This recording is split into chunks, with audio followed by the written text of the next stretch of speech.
The next natural progression is to move on to half drop. And as half drop suggests, you actually move the block along a little bit and you drop it down half a place.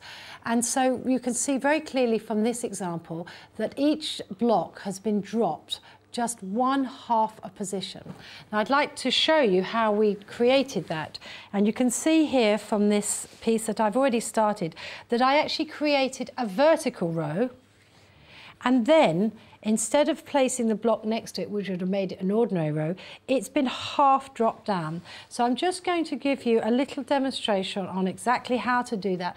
Now girls, if you feel ready to get going, why don't you create, first of all, down the middle, one vertical column, and then just make sure that you've got your block the right way round, because with these graphic ranges, you don't want to suddenly have an upside down butterfly or something. That would be a shame. It might spoil your design, or you may actually love a half upside down butterfly. So you just carry on. If you can see here the position of this block again, can you see that? It's halfway down that tulip. And it doesn't matter if the paint isn't evenly spread, because it just gives it more depth. Now, when I go on to the next row, I like to generally start in the middle, just so that it doesn't feel so rigid. But obviously, if you prefer to start to one side, that's your choice. So you carry on block printing your half drop. So create your first row as normal. And then I'm just going to move on and show some examples of a completed piece. This is a completed piece of half drop. Can you see how lovely that is? Isn't it just gorgeous? Beautiful? And we've got a variety of different examples here to show you. This one, if you look very closely, is some African masks.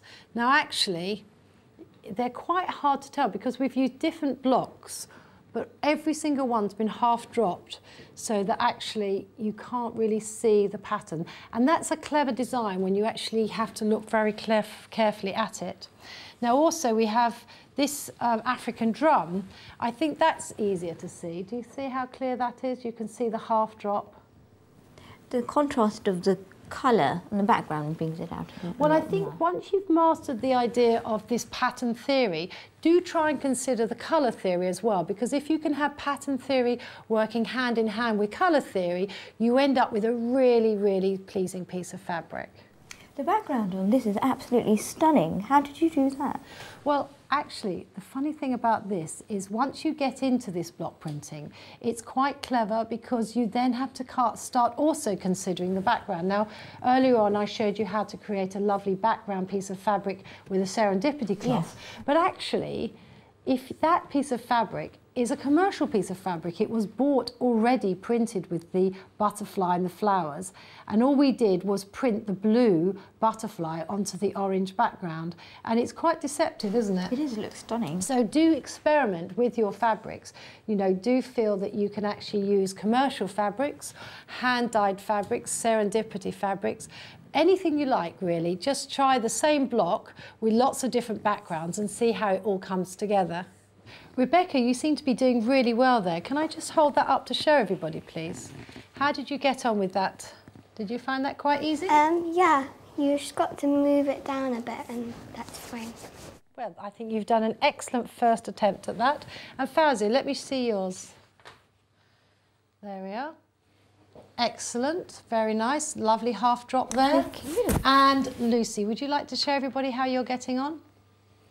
Super. Well, it's wonderful to see you being so confident with your block printing. So I think once we finish that, it will be time to move on to mirror printing.